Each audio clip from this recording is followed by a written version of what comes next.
भारत जैसे देश ही नहीं, अरब देश भी कतर के इस रवैये से परेशान है। सऊदी अरब, यूएई, ओमान, मिस्र और बहरीन ने कतर से अपने सभी रिश्ते तोड़ लिए थे। जो कल सजाए मौत दी गई है 8 फॉर्मर नेवल ऑफिसर्स को भारत के कतर में, उसके जरिए से अब बतदरीज मुस्लिम दुनिया की जो गलतफहमी थी वो दूर हो रही है कि जो हमारे अरब भाई हैं वो भी इस चीज को रियलाइज कर रहे हैं कि भारत को अपनी सफों में जगह देना, उसके साथ तिजारत करना, उसके साथ कारोबार करना, उसके साथ इंटेलिजेंस अलायंस बनाना। कतर में जो नेवी ऑफिसर्स हैं उनको सजा सुनाई गई है। जो इंडियन ऑफिसर्स लास्ट ईयर उनको अरेस्ट किया गया था जासूसी के इल्जाम में कि जी वो इजराइल के लिए काम कर रहे हैं। क्या अभी तो कतर ने इंडिया को शॉक किया है, क्या अब इंडिया कतर को शॉक करने वाला है कि इंडिया अब कतर को भी वैसे ही एक्सपोज करेगा जैसे उसने कनाडा को किया।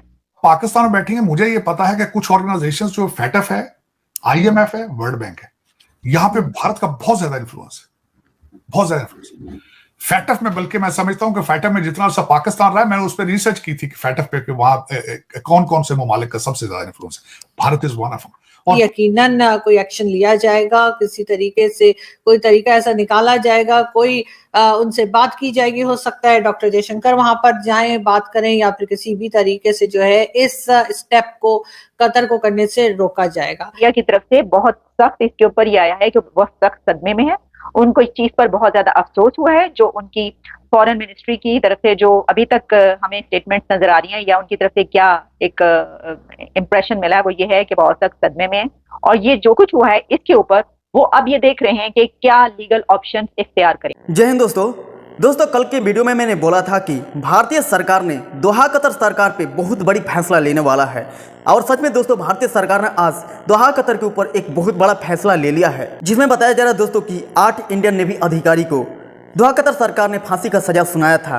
अब दोहा कतर सरकार ने नहीं दे पाएगा, क्योंकि दोस्तों जो भारत का इंटरनेशनल डिप्लोमेसी है बहुत ही तगड़ा है। आप बात कर लीजिए यूरोपियन कंट्री का हो या फिर अरब देश का हो। अरब देश में बात कर लीजिए Kuwait, Bahrain, Oman, Dubai, Saudi Arab, ये सब देश भारत के ही साथ हैं। दोस्तों जो ये दोहा कतर है, सिर्फ ये भारत के साथ नहीं बल्कि जितने भी इनके पड़ोसी मुल्क हैं जैसे Kuwait, Oman, Bahrain, Dubai, Saudi Arab, इनके साथ भी कुछ इस तरीका करतूत करता है। तथा दोस्तों इसीलिए इनके जितने भी पड़ोसी मुल्क हैं इनसे ट्रेड करना बंद कर दिए हैं, यानी ट्रेड पर बैन लगा दिए हैं। दोस्तों इस कंडीशन में बहुत सारे ऐसे कंट्री है जो कि भारत के साथ खड़े हैं, तो वहीं नंगा भिखमंगा जो पाकिस्तान है ये दोहा कतर को खुलकर सपोर्ट कर रहा है। और दोहा कतर इनको साफ मानता ही नहीं कि कोई देश है। इनको पाकिस्तान को थोड़ा बहुत ये दोहा कतर नहीं मानता है, लेकिन ये जो पाकिस्तान है जैसे चिड़िया जैसे फुदकती है ना, उस तरीके से ये पाकिस्तान फुदकता रहता है। कोई भी आप मान लीजिए जैसे कोई भी टेररिस्ट कंट्री हो उसको सपोर्ट काफ़ी ये पाकिस्तान करता है। दोस्तों इंडिया और दोहा कतर की इस केस को लेकर के सबसे ज़्यादा जो खुश है वो पाकिस्तान है, क्योंकि पाकिस्तान को ये अच्छी तरह से पता हो गया है कि जो दोहा कतर सरकार है 8 इंडियन नेवी को फांसी का फंदा चढ़ा ही देगा। दोस्तों जो दोहा कतर है वो पाकिस्तान को पूछता तक भी नहीं है, लेकिन ये पाकिस्तान अभी फिलहाल दोहा कतर को अपना बाप मान रहा है, बाप। दोस्तों इंडिया के साथ कुछ इस तरीके से कोई भी देश कंडीशन उत्पन्न करता है तो उसमें सबसे ज्यादा खुश होता है वो है पाकिस्तान। क्योंकि दोस्तों कुछ दिन पहले कनाडा भी भारत के ऊपर झूठा आरोप लगाया था और उसमें सबसे ज्यादा जो खुश था वो पाकिस्तान ही था, क्योंकि ये पाकिस्तान तो एक आतंकवादी देश है और ये आतंकवादी देश को पनाह देता है, आतंकवादी देश को सपोर्ट करता है, इसीलिए ये भारत को बहुत काफी विपक्ष होकर के बोलते रहता है। कतरी उनके जो फोर्सेस थे उनको ट्रेन कर रहे थे, तरबियत कर रहे थे, उनके ऊपर इल्जाम है कि उन्होंने इटालियन सबमरीन है उसके लिए उससे वहां उसकी इंफॉर्मेशन जो है वो इजराइल को दी है। लेकिन बड़ी सीवियर पनिशमेंट है जो कि मेरे ख्याल में मिडिल ईस्ट और ये स्टेटें जो है वो एक्सरसाइज हमेशा करती, लेकिन फॉरेनर्स के लिए, अपने शहरियों के खिलाफ वो इतनी सख्त सजाएं नहीं देते। लेकिन मैं नहीं समझता कि इन्फोर्सेबल होगा। भारत का इन्फ्लुएंस इस वक्त is on the peak, 5th largest economy on the planet. और फिर उसके बाद ये है कि उनका डायस्पोरा की स्ट्रेंथ जो है वो खैर उसमें 2 चीजें आती हैं कि वो उसके प्रोज एंड कॉन्स में वो कुछ चीजें प्लस हैं, कुछ नेगेटिव हैं। कतर के अंदर भी बहुत ज्यादा भारतीय काम करते हैं, तो उसका जब आप उनसे चीजें नेगोशिएट करते हैं, स्ट्रेंथ भी होती है, वीकनेस भी होती है कि अगर कल कोई ये हमारे लोगों को वहां से निकालें तो फिर क्या होगा। लेकिन मैं नहीं समझता कि वहां तक चीजें जाएंगी, क्योंकि आपने देखा होगा कि कनाडा के साथ जब दोनों कंट्री एक दूसरे के आमने सामने आए तो जस्टिन ट्रूडो को भी कहना पड़ गया था कि 5th लार्जेस्ट इकोनॉमी और भारत का role due to the global south और साउथ चाइना सी के अंदर जो उस वक्त उनकी इंपॉर्टेंस है उनको देखते हुए इतना आसान नहीं होगा उनको चैलेंज करना। और कनाडा भी बैकफुट पर है। मैं नहीं समझता कि यहाँ भी कतर जो है वो इन चीजों को इन्फोर्स कर पाएगा। मेरे ख्याल में ये थोड़ा सा, मेरे ख्याल में एक दफा शायद हो सकता है डॉक्टर जयशंकर साहब को कतर का चक्कर लगाना पड़े, लेकिन मेरे ख्याल में चीजें ठीक हो जाएंगी। यहाँ पे ये मेंशन भी करना जरूरी होगा कि 7 जो मिडिल ईस्ट स्टेटें हैं उन्होंने मोदी साहब को हाईएस्ट सिविलियन अवार्ड दे रखे हैं उन्होंने। और जो भारतीय डायस्पोरा है उसका इन कंट्रीज के अंदर, कतर के अंदर, यूएई के अंदर, बहरीन के अंदर उनका बड़ा इन्फ्लुएंस है, बिजनेस है, उनके टेक्नोक्रेट हैं। दर हकीकत ये कहना कम नहीं होगा कि उनकी गवर्नमेंट या सारा सिस्टम चलाने वाले भारतीय हैं लोग वहां पे। तो इतना आसान नहीं होगा कि इन 8 लोगों को वो भी इटालियन सबमरीन की मुख्तरी करने पे इस वक्त। लेकिन इस वक्त इजराइल के साथ जो भी चीज रिलेटेड है उसके पीछे अगर देखा जाए तो पब्लिक सेंटीमेंट्स है। मेरे ख्याल में शायद उसके लिए भी ये कुछ इन्होंने खबर बनाने की, इसको करने की कोशिश की है। जो है ये काफी अर्से से चल रहा था। इसमें हुआ कुछ यूं है कि इजराइल के लिए जासूसी करने पर कतर में भारतीय नेवी के 8 फॉर्मर नेवल ऑफिसर्स को जो है वो सजाए मौत सुनाई गई है। अब सबसे पहले हम इस पे बात किए लेते हैं कि ऐसा क्यों किया गया। तो इसके ऊपर जो हमारे सामने डिटेल्स हैं वो ये है कि कतर की अदालत ने जो 8 नेवी ऑफिसर्स हैं, फॉर्मर नेवी ऑफिसर्स, उनको जिस इल्जाम में सजा सुनाई है वो ये है कि उन्होंने इजराइल के लिए मुखबरी की, स्पाइंग की, जासूसी की या जो भी किया। तो सबसे पहले तो आप ये समझ लें कि उन्होंने जो भी किया है वो इजराइल के लिए किया है, वो इंडिया के लिए नहीं किया। अच्छा, अब क्योंकि उनका इंडिया से ताल्लुक है, कतर ने शायद कनाडा का मामला देखा नहीं। कनाडा की तरफ से जो इल्जाम लगाया गया था वो इससे ज्यादा बड़ा था।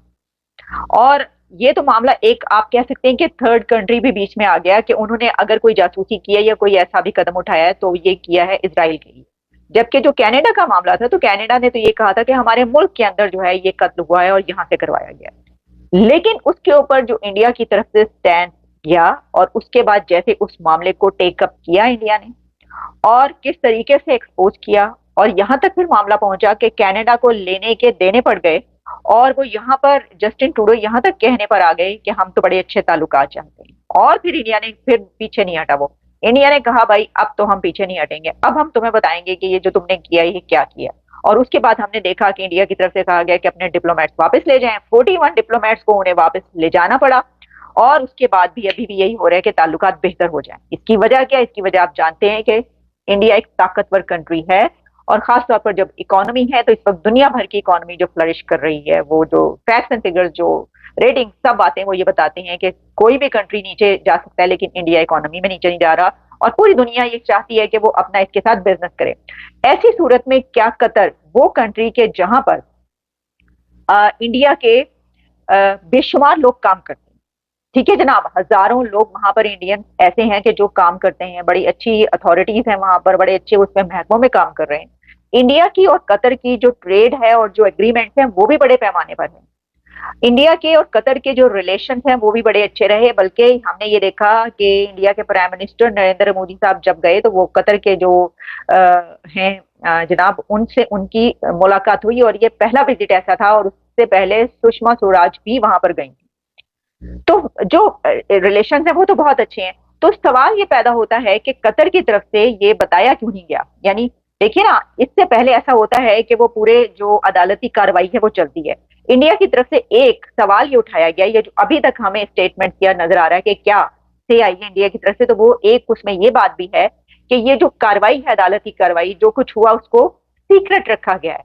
इसके ऊपर उनको बहुत नाराजगी है या वो समझते हैं कि ये जो सीक्रेट सारी हुई है एक्टिविटी ये गलत हुई है क्योंकि उनको सारा कुछ बताना चाहिए। दोस्तों आपने देखा कि कनाडा भी इस दुनिया में, पूरी दुनिया में अकेला पड़ गया था, इनको कोई पूछने वाला भी नहीं था और जितने भी अधिकांश ताकतवर देश है वो भारत की सपोर्ट करने में लगे हुए थे। और दोस्तों ठीक उसी तरह से इस दोहा कतर का भी हाल होने वाला है जैसे कि कनाडा का हुआ था, क्योंकि जितने भी इनके पड़ोसी मुल्क है वो भारत का ही सपोर्ट कर रहे हैं। आप देख लीजिए कुवैत का, ओमान का, बहरीन का, दुबई, सऊदी अरब, भाई कुछ ऐसे कंट्री है जो कि भारत को अपना दोस्त, जिगरी दोस्त मानता है, जिगरी दोस्त। दोस्तों साथ ही साथ ये भी मैं बताना चाहता हूँ कि अरब के जितने भी देश है उसमें सबसे ज़्यादा आतंकवाद को पनाह देता है, आतंकवाद को बढ़ावा देता है, आतंकवाद को सपोर्ट करता है, तो वो है दोहा कतर। दोहा कतर एक ऐसा है अरब देशों में जो कि आतंकवाद को बहुत काफी बढ़ावा देता है और आतंकवाद को पनाह भी देता है। और दोस्तों इस दुनिया में जो भी देश आतंकवाद को बढ़ावा देता है, आतंकवाद को सपोर्ट करता है, तो उनको पाकिस्तान खुलकर सपोर्ट करता है। अब दोस्तों ये देखा जा रहा है कि भारतीय सरकार ने दोहा कतर के ऊपर कितना बड़ा फैसला लेने वाली है, ये तो आने वाले समय में ही पता चलेगा। तो दोस्तों आज के लिए बस इतना ही। यदि वीडियो अच्छा लगे तो वीडियो को लाइक कीजिए और चैनल पर पहली बार है तो इस चैनल को सब्सक्राइब कीजिए, ताकि मैं भी मोटिवेट हूँ और आपके लिए ऐसा ही मजेदार वीडियो लाते रहूँ। तब तक के लिए जय हिंद, जय भारत।